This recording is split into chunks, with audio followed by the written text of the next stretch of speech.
then I'm going to press mute, and I'm going to begin. Good evening, everyone, and welcome to tonight's special Tefila online class. I'm going to be dealing with some unusual, some different customs that people have followed over the generations in the afternoon of Tisha B'Av. This, to me, is a special class for another reason, and that's a few of my fellow classmates from Harmony School, the class of 1971, have joined us. It's a great honor for me, and they are as familiar as I am with my Rebbe, Rabbi Yeshai Wagner Zeil Levracha, and his Birei Tefila class. And I hope, in a small way, this will remind them of Rabbi Wagner's class, and it'll be a schus, maybe a Aliyah Neshama for Rabbi Wagner. So I think that by looking at these afternoon customs, we're going to get a better understanding of what the theme of Tisha B'Av is about. And in terms of words of introduction, generally the way we look at Tisha B'Av, or the common way of looking at Tisha B'Av, is that the day is split in two: before Chatzot, before half the day, and after Chatzot, after the half the day. And the way it's looked upon, particularly by Ashkenazic Rishonim, is that the first half of the day is like Meso Mutal Lefanov. We're like someone who has lost a relative, but we have not as yet buried the relative. That's a very different status than Avelus, and that's the reason why we do not put on talis and tefillin, and that's because we're supposed to be focused totally on burying the individual. That's the most important thing that a avel, that a mourner, or someone who's lost a parent, is supposed to be engaged with. Of course, it's not that hard nowadays, but obviously we're living in a different society, a different world, different environment than our ancestors did, where they were personally responsible for taking care of the body and making sure that it was taken care of. So during that time, you're absolved from positive commandments, and that's why no talis, no tefillin. But also means that we are not in a frame of mind to be able to accept nechama, to be able to accept comfort from other individuals. And you're not supposed to try to comfort someone before they actually bury the individual. So that's the way we're supposed to feel in the morning. That's why we sit on the floor. And when half the day passes, we now become a regular avel. So the regular rules of avelus apply, and that's why we can put on talis and tefillin at mincha time. But there's another way of splitting the day or viewing the day of Tisha B'Av, and that is we begin the day with avelus, with the recital of keynote. But as soon as we finish with the keynote, that is the time when we begin to engage in nechama, in reading psukim of nechama or piyutim of nechama, some of which you're going to see here today. And there's also, as part of that nechama, we're supposed to demonstrate affirmatively that we have not lost our faith, that the Moshiach is going to come, that the Geula, that the third Beis Hamikdash is going to be built. And that's what really all these customs that we're going to be looking at are really examples of how people showed or affirmed their belief in the Geula. So let's begin looking at these customs. So the first one I give you is probably one of the oldest, but probably one you've never heard of. It comes from the Sefer Kolbo, which is a Ashkenazic Rishon, probably the 1200s. And just to make it easier, I'll read them in English. It's a long-standing custom that women wash their hair in Tisha B'Av. So that's something women do not do today. Beginning with the earliest time to recite Mincha, and our first elders looked upon the practice favorably. They based their approval on what we learned in Agadata, that the Moshiach was born on Tisha B'Av. That means that just as we spent time on Tisha B'Av mourning the destruction of the Beis Hamikdash and sitting on the floor So too, we must spend time looking forward to the coming of the Moshiach, so that we do not abandon all hope for his coming. And I think the Hebrew words for that are very important. Shelo nityashu min hagula, that we have not given up on redemption, on the coming of the Moshiach. When I read that on a personal note, I thought of my parents who survived the Holocaust. And at some point, they must have thought about whether or not they were going to be rescued, they weren't able to live through it. But somehow, these words sound like what they must have felt. Shalom, this Yashum Agula. They must have the faith that they were going to be able to survive. So we have to have the faith on Tisha B'Av and demonstrate that faith, that the Rabbonu Shalom, just as the Beis Midrash was destroyed and we mourn it, we also have to celebrate the fact that the Mashiach was born on Tisha B'Av. And then, of course, the Kolbo goes on to talk about why it's just for women, and I hope none of the women here are going to be offended. But that's, of course, we're talking about attitudes of the 1200s, not the politically correct 2019. This act was necessary only for women who are weak, but we men are believers and confident that the prophecies of comfort and redemption will be fulfilled. But women who have not studied those prophecies need to undertake a correct act to strengthen their beliefs. So again, that's the 1200s attitude. We see this also being followed in Provence. Provence is southern France, near Spain. Meiri is a Rishon. He's one of the early commentators, medieval commentators who lived in Provence. Elisheben Narbona, so in the city of Narbona, Nohagu Anoshim Lechos Rosham and Amincha Lamala. I can't read the English, I'm sorry.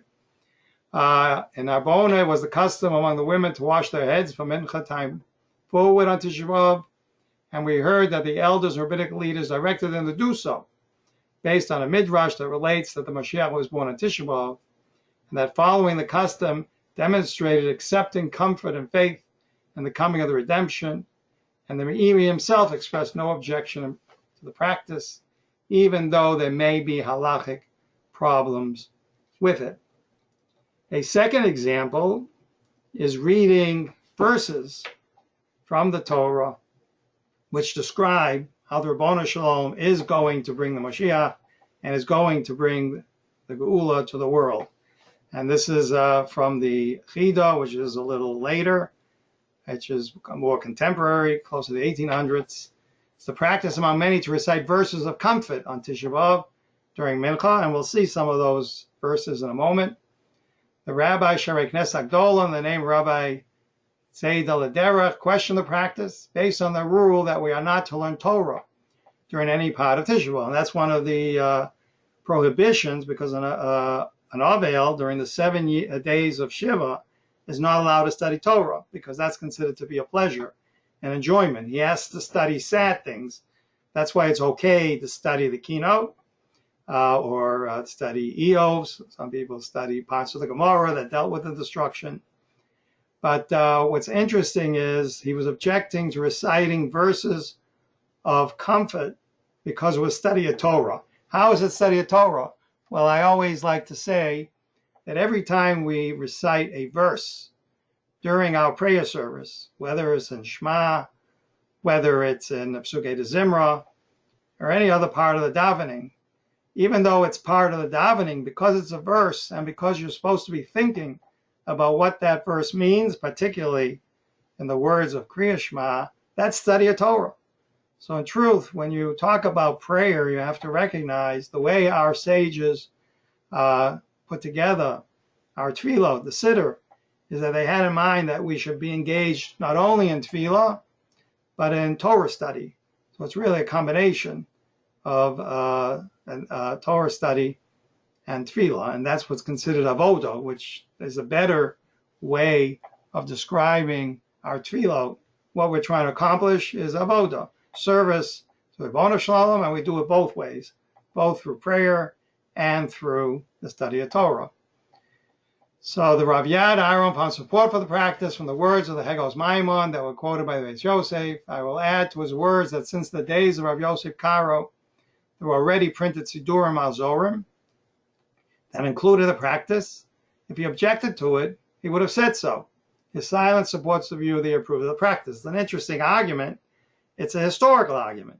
He's basically saying is that since there was Siddur and printed Siddurim around at the time of the Shulchan Aruch, he's talking about the time of the Shulchan Aruch, which would be the late 1500s, early 1600s, and Rav Yosef Kal was writing the Shulchan Aruch, and he didn't state in there that we should not recite verses of comfort on Tisha B'Av.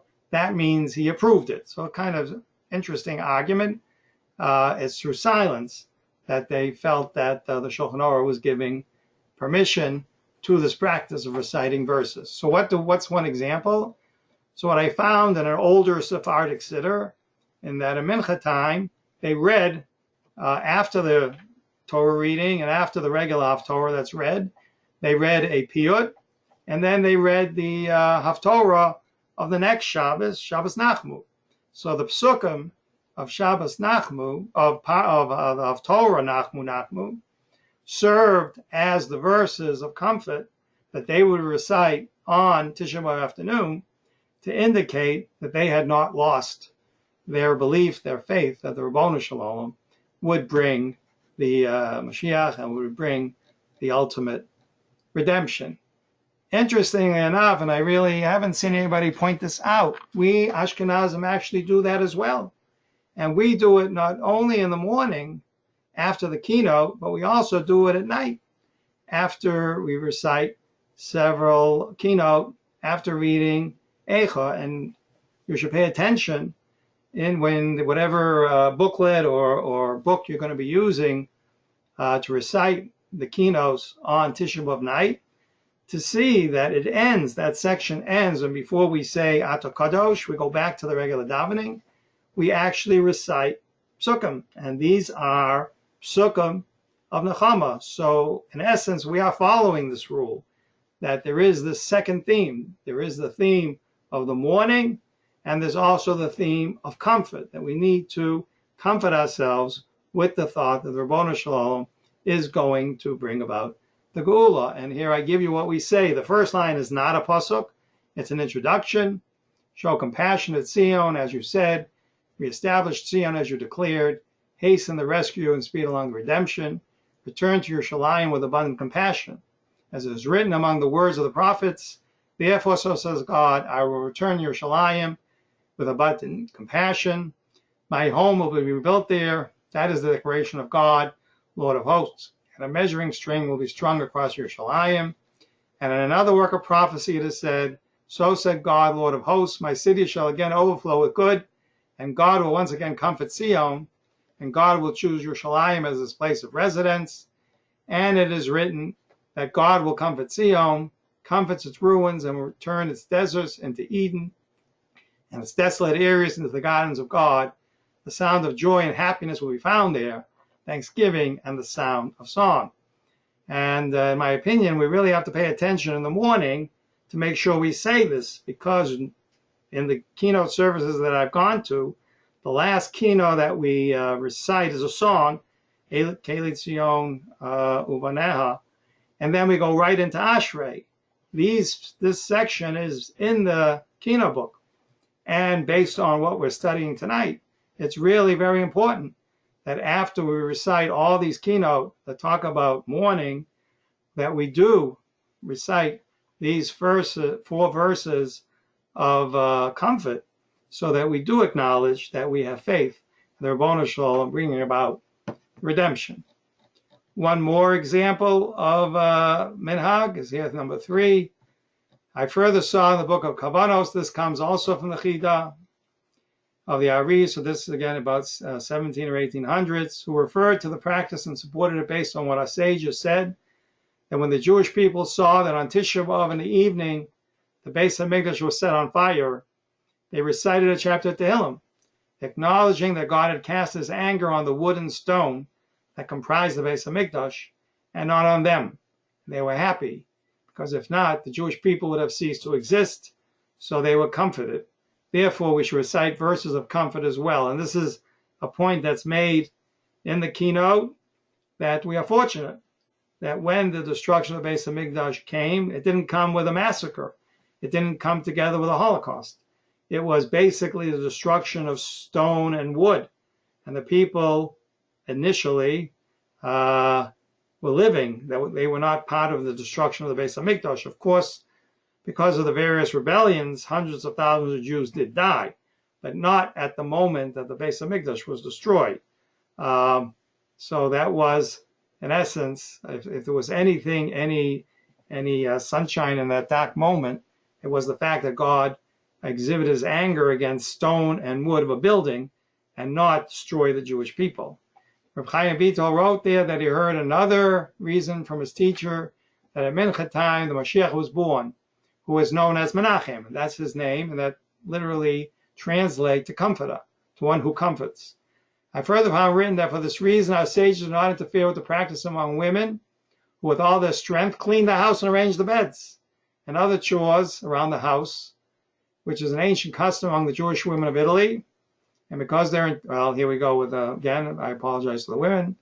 And because their intelligence is below average and their faith is weak, undertook those activities to strengthen their faith that the redemption will come and will not abandon all hope. So another practice of cleaning the house, doing chores, going about almost like weekday business in order to demonstrate a certain joy or happiness that the Mashiach was born on Tisha B'Av, and we have to do something to show that we have not abandoned our hope. The next example comes from a book of Minhagim that I just purchased not that long ago, of the Jews of Morocco.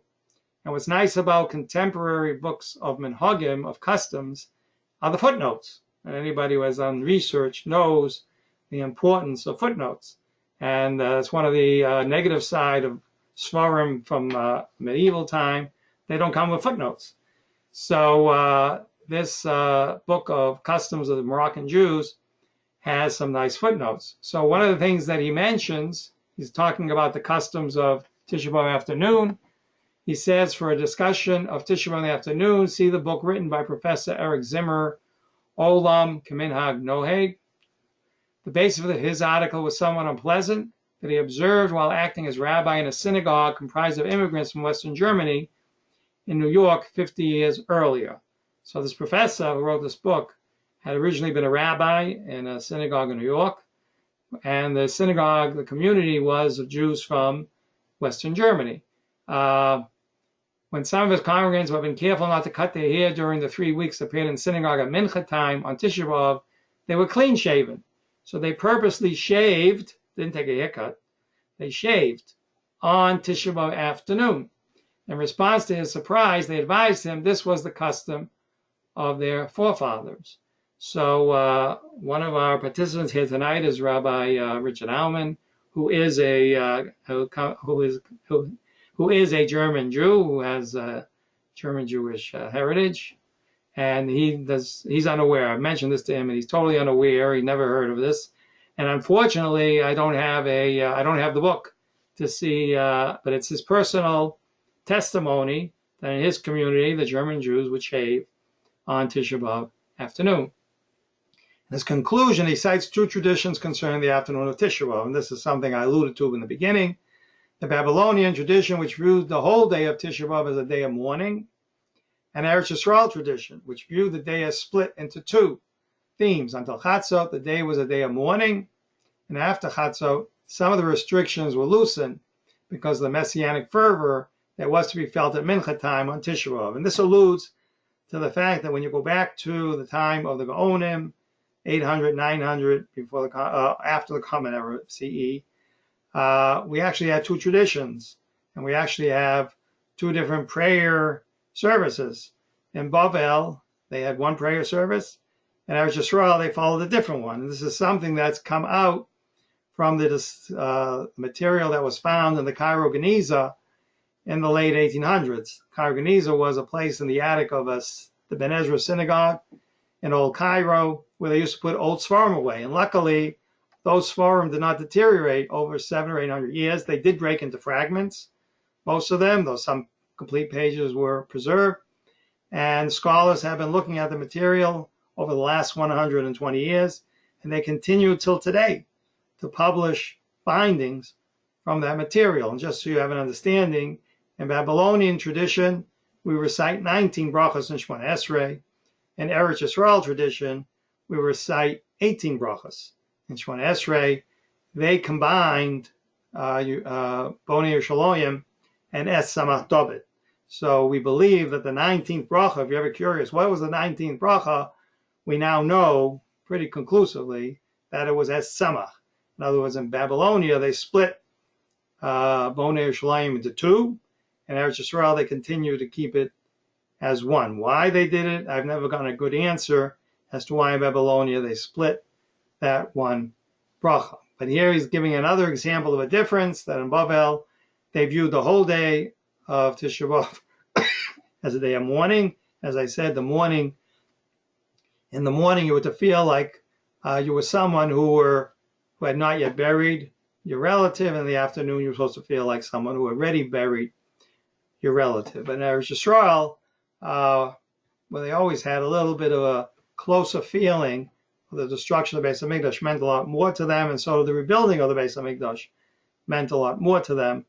They felt that Tisha B'Av was both a day of mourning and a day of somewhat celebration on the coming of the Moshiach. So Micah just sent a text message. Yes, the common thought is that the 19th bracha is the one of Lamal Shinim, the one against the Minim, against the apostates. But clearly, if you look at the history of Jewish prayer, you'll see that Jews were already praying for the destruction of their enemies 200 or 300 years before the Common Era. We have poems that were written then, where we found in a book called Ben Sira, that show that they were already praying for it. We also have in the rabbinic literature, we also have a Tosefta that talks about how you maintain 18 brachas, and they mention that you combine the bracha of Minim together with a bracha called Prushim, which means they were already aware that the bracha of Minim was already in existence at the time that there were 18. So the Berachas Minim could not have possibly been the 19th. There was a split done of the bracha of Bonei Yerushalayim, and I hope there's an opportunity, I can show you what that bracha looked like when it was together. We have many examples of it, so you can see it. So let me continue here. So what would happen in the afternoon? In the afternoon, this is in Morocco, the women customarily spill out the water from their jugs, put the house in order, clean the house, wash the children's clothes, and prepare the post-fast meal as an act symbolizing the feeling of comfort, and knowing the destruction of the Beis HaMikdash has been completed, and knowing that the Moshiach was born on Tisha B'Av and is on his way. And the next example comes from a book called Sefer Moadim from Yom Tov Levinsky. I try to find out who he is. I'm not sure if he ended up being a professor in Israel, but he lived in the late 1800s, early 1900s, and he wrote very interesting books about the holidays. They're available on HebrewBooks.org, and he gives you really he doesn't stick to conventional sources. He looks into literature, how we see the holidays mentioned in Jewish literature and poetry and other places. So he really gives you a little different side. So he has an interesting way of showing how the day of Tisha B'Av is really split into these two, as a day of mourning, as a day of comfort. So he says the customary Haftorah that's read on the Shabbos before Tisha B'Av is Shabbos Chazon, because the first one of Haftorah read that day. That's this coming Shabbos. We're going to be reading that Haftorah. And already many who are experts on Jewish customs expressed surprise and asked, we understand why the Shabbos after Tisha B'Av is called Shabbos Nachmu, because the words of comfort contained therein. But why is the Shabbos before Tisha B'Av known as Shabbos Chazon? Chazon means prophecy. So the answer is based on the verse in Zechariah, letting us know that one day the fast during the year will become days of celebration. Therefore, it is named Shabbos Chazon, a prophecy about Tisha B'Av, a day of mourning becoming a day of celebration. And those who study acronyms said the word Chazon is an acronym. So we have 4 letters in the word Chazon: Ches, Tzadik, Yud, Vav. Ches, Tzadik, Vav, Nun. And he says the first half is the Chet and the Zion represent Chetzyav Zam. Half of it, we're talking about the anger that the Ribbono Shel Olam showed against the Jewish people, and the other half, and it's Chetzyav Nechama. So the Vav and Nun represent that half of Tisha B'Av should also be looked upon as a day of comfort. The real reason why I wanted to give this talk, and it took 25 minutes to get to it, is the following custom, which is something I would like to see restored, because it's a very simple and I think can be a very meaningful custom for us to engage in Tisha B'Av afternoon, and that is Ner Shel Moshiach, lighting a candle on Tisha B'Av afternoon, commemorating or celebrating the birth of the Moshiach, and as we say, as a way of showing that we have not lost faith in the Moshiach coming. So first he describes another custom. On Tisha B'Av in the afternoon, they put the house into a festive atmosphere. They decorate the house with rugs and flowers. They sprinkle around the house gold dust. Women wash their hair and dress in festive clothes and honor the Moshiach who was born on Tisha B'Av. At the same time, many enter into synagogues to grill what is known as the offering of Tisha B'Av, a bull to act as a sin offering that is purchased with communal funds, and its meat is then divided among the poor.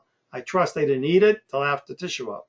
And in honor of the birth of Moshiach, they light a candle in synagogue for the third time, the same candle they lit at the onset of the fast, but this time for a festive reason, out of expectation that the ultimate redemption will take place in fulfillment of the words of the prophet of comfort, to appoint to those who mourn in Zion, to give to them a garland instead of ashes, the oil of joy instead of mourning, the garment of praise instead of the spirit of heaviness, that they might be called trees of righteousness, the planting of the Lord, that he might be glorified. So I was trying to, Levinsky does not give us a footnote. I was very disappointed. Where did he come up with this custom of lighting a candle on Tisha B'Av afternoon?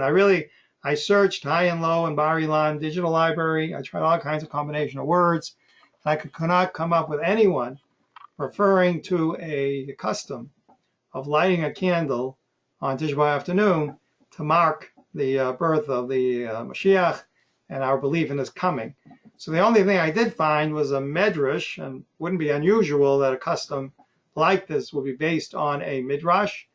And it says, this is the midrash, God said to the Jewish people, my children, in this world you are responsible to provide light in the Beis Hamikdash, and for that purpose you light candles within it. But in the future, in the merit of the candles that you would light, I will redeem you through the acts of a Moshiach, who is compared to a candle. As it is written, there I will make the horn of David to sprout. I have prepared a lamp for my anointed. So it seems that this medrash is saying that the Moshiach is compared to a candle. So I've posted in a few places suggesting that people light a single candle, not a yortzeit candle, just a regular candle, on Tisha B'Av afternoon as a show of faith. Whether people will do it, I'll do it myself. Maybe some of my children will do it. I don't know. But feel free to join with it. It's also something that we mention in the Rosh Hashanah davening, and I brought here, well, actually, this is from Havinenu, but we also do it in the Rosh Hashanah davening. But in Havinenu, which is the abbreviated form of Shemona Esrei, in case you're really short on time, the way that they summarize the bracha of Esamat David is they say, with smichas keren leDavid avdecha, uvarichas ner leven Yishai, and with the arrangement of a candle for Ben Yishai, the descendant of David, Mishichecha, your Mashiach. We'll end quickly here with how the real way to see how the Kinos and the Nechamos are supposed to be recited. You have to go back to the Maser Roma. You have to go to the Maser of the Roman Jews from the 1500s, which is available. It's available on HebrewBooks.org. And there you're going to see that in Shemona Esrei, the right place to have recited the Kinos was as an extension of the bracha of Bonei Yerushalayim. And just as the right place to recite Slichot on fast days, not around the time of Rosh Hashanah, was as an extension of the bracha of Slach Lanu.